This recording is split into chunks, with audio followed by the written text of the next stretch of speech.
Now, listen, I want to ask you about the trans activist who was caught on camera shouting abuse at a man holding a baby and calling the man a fascist and the baby a fascist, because, you know, babies are fascist in the kind of militant trans mentality. Just have a look at this. The sting in the tail is that the person doing the abuse and calling out, doing all the name calling, is in fact the assistant to a British Labour MP. Have a look.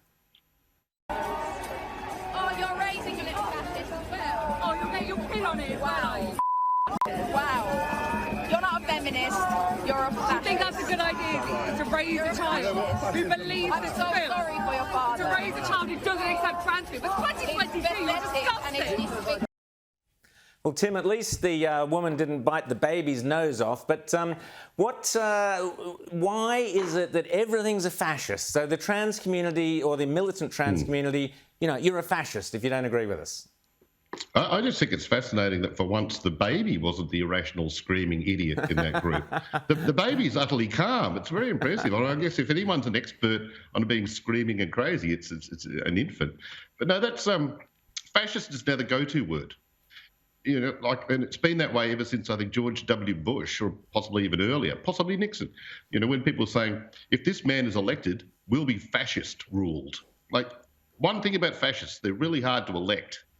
You know, and also you can vote fascists out, and that's true. You know, that just shouldn't make sense, should it? Like they've brought the line very low.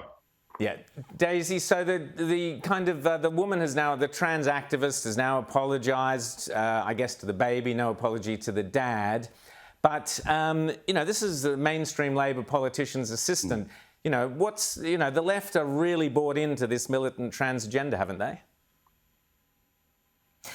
Yeah, it is sort of chill. I mean, look, this is sort of, you know, funny and ironic to witness, but it is kind of chilling to think that a Labor aide is actually to the point of screaming in the face of a baby that it's being raised a fascist. I mean, that is, you know, 5 years ago we would have just gone, what?